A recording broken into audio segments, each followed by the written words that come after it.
ವಿಧಾನ ಪರಿಷತ್ ವಿಪಕ್ಷ ನಾಯಕ ಛಲವಾದಿ ನಾರಾಯಣಸ್ವಾಮಿಗೆ ನಾಯಿಯಷ್ಟು ನಿಯತ್ತಿಲ್ಲ. ಛಲವಾದಿ ನಾರಾಯಣಸ್ವಾಮಿ ಬೆಳೆದಿದ್ದು ಖರ್ಗೆ ಅವರ ಮನೆಯಲ್ಲಿ. ಛಲವಾದಿ ನಾರಾಯಣಸ್ವಾಮಿಗೆ ಶ್ವಾನದಷ್ಟು ನಿಯತ್ತಿಲ್ವಂತೆ. ಛಲವಾದಿ ನಾರಾಯಣಸ್ವಾಮಿ ಬೆಳೆದಿದ್ದು ಇದೇ ಖರ್ಗೆ ಅವರ ಮನೆಯಲ್ಲಂತೆ. ಆದ್ರೆ ಆ ನಿಯತ್ತು ಛಲವಾದಿ ನಾರಾಯಣಸ್ವಾಮಿಗೆ ಉಳಿದಿಲ್ಲ. ನಾಯಿ ಅತ್ಯಂತ ನಿಯತ್ತಿನ ಪ್ರಾಣಿ. ಆ ನಾಯಿಗೆ ಒಂದಷ್ಟು ನಿಯತ್ತುಗಳಿರ್ತಾವೆ. ಆದರೆ ಪರಿಷತ್ ವಿಪಕ್ಷ ನಾಯಕ ಛಲವಾದಿ ನಾರಾಯಣಸ್ವಾಮಿ ವಿರುದ್ಧ ಈಗ ಗುಡುಗಿರುವಂತಹದ್ದು MY ಪಾಟೀಲ್. ಕಲಬುರಗಿ ಜಿಲ್ಲೆಯ ಅಫಜಲ್ಪುರ. ಛಲವಾದಿ ನಾರಾಯಣಸ್ವಾಮಿಗೆ ನಾಯಿಯಷ್ಟು ನಿಯತ್ತಿಲ್ಲ ಅಂತ ಹೇಳಿ ತನ್ನ ಆಕ್ರೋಶ ಭರಿತ ಮಾತುಗಳಿಂದ ಗುಡುಗಿದ್ದಾರೆ. ಛಲವಾದಿ ನಾರಾಯಣಸ್ವಾಮಿ ಬೆಳೆದಿದ್ದು ಖರ್ಗೆ ಅವರ ಮನೆಯಲ್ಲಿ. ಆ ನಿಯತ್ತು ಬೇಡವೆ? ಹಿಂಗೆ ಕೇಳಿದ್ದವರು ನಾವಲ್ಲ. ನಾಯಿ ಅತ್ಯಂತ ನಿಯತ್ತಿನ ಪ್ರಾಣಿ. ಅದಕ್ಕೊಂದಷ್ಟು ಆಹಾರ ಕೊಟ್ರೆ ಬಾಲಲ್ಲಾಡಿಸ್ಕೊಂಡು ಹಿಂದೆನೆ ಬರುತ್ತೆ. ವಿಪಕ್ಷ ಅಂದ್ರೆ ಪರಿಷತ್ ವಿಪಕ್ಷ ನಾಯಕ ಛಲವಾದಿ ನಾರಾಯಣಸ್ವಾಮಿಯ ವಿರುದ್ಧ ಗುಡುಗಿದ್ದಾರೆ. ಕಲಬುರಗಿಯ ಅಫಜಲ್ಪುರದ ನಾಯಕ.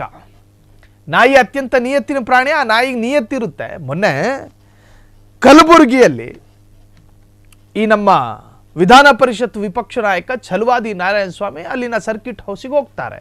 ಯಾವುದೋ ರಾಜಕೀಯ ಕಾರಣ, ಯಾವುದೋ ರಾಜಕೀಯ ಕಾರ್ಯಕ್ರಮಕ್ಕೆ. ಅದರ ಆ ಸಂದರ್ಭದಲ್ಲಿ ಮಾಧ್ಯಮದವರು ಕೇಳಿದಂತಹ ಪ್ರಶ್ನೆಗೆ ಅದು ಹೆಂಗ ಅತಿ ಸಂಬೋಧನೆ ಮಾಡಿದ್ರೋ ಗೊತ್ತಿಲ್ಲ. ಆನೆ ನಡೆದಾಡ್ತಿರ್ಬೇಕಾದ್ರೆ ಪಕ್ಕದಲ್ಲಿ ಸುತ್ತಮುತ್ತ ನಾಯಿಗಳಿರ್ತಾವೆ, ಆನೆ ಡೋಂಟ್ ಕೇರ್ ಮಾಡುತ್ತೆ ಅಂತ ಮಾಧ್ಯಮದವರು ಕೇಳ್ತಾರೆ. ಹೆಸರನ್ನ ಹೇಳ್ಬೋದಾ ಅಂತ. ಆಗ ಪ್ರಿಯಾಂಕ್ ಖರ್ಗೆ ಹೆಸರನ್ನ ಹೇಳ್ತಾರೆ. ಅಂದ್ರೆ ಆ ಉದಾಹರಣೆಯಲ್ಲಿ ನಾಯಿಯ ಸ್ಥಾನಕ್ಕೆ ಪ್ರಿಯಾಂಕ್ ಖರ್ಗೆಯನ್ನ ತರೋ ರೀತಿಯ ಮಾತು.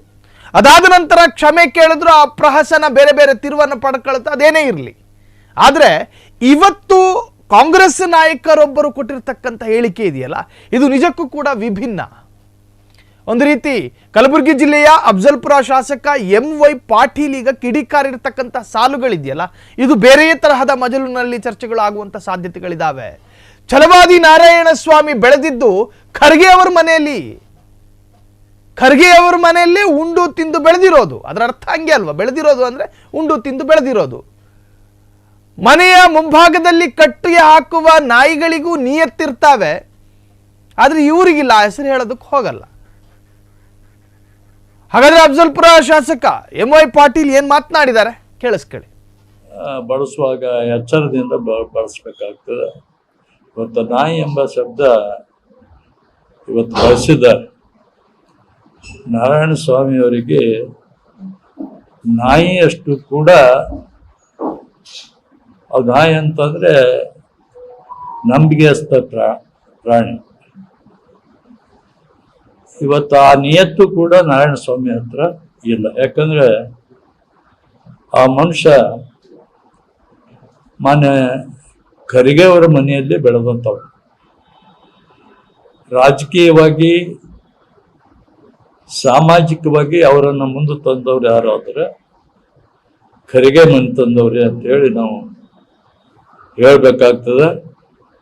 ಇವತ್ತು ವಿರೋಧ ಪಕ್ಷಕ್ಕೆ ಹೋದ ಮೇಲೆ ಅವನು ನಿಯತ್ತು ಕಳ್ಕೊಂಡ ಅಂತ ಅವನು ಆಗಿದ್ದಾನೆ. ಆ ಶಬ್ದ ನಾನು ಉಪಯೋಗ ಮಾಡೋದು ಬೇಡ. ಆ ರೀತಿಯಾಗಿ ಇವತ್ತು ನಾರಾಯಣ ಸ್ವಾಮಿ ಅವರನ್ನು ನಾವು ಖಂಡಿಸ್ತಾ ಇದ್ದೀವಿ. ಈ ವಿಚಾರ ಯಾರೂ ಮಾಡಬಾರ್ದು. ಅವರು ನಾರಾಯಣ ಸ್ವಾಮಿ ಅಷ್ಟೇ ಅಲ್ಲ, ನಾವು ಕೂಡ ಈ ಸಾರ್ವಜನಿಕ ಜೀವನದಲ್ಲಿದ್ದೀವಿ. ನಾವು ಕ್ಷಣ ಕ್ಷಣದ ಸುದ್ದಿಗಳಿಗಾಗಿ ಫ್ರೀಡಂ ಟಿವಿ ಸಬ್ಸ್ಕ್ರೈಬ್ ಮಾಡಿ, ಲೈಕ್ ಮಾಡಿ ಹಾಗೂ ಫಾಲೋ ಮಾಡಿ. ಹೊಸ ಸುದ್ದಿಗಳ ನೋಟಿಫಿಕೇಶನ್ಗಾಗಿ ಬೆಲ್ ಐಕಾನ್ ಮೇಲೆ ಕ್ಲಿಕ್ ಮಾಡಿ.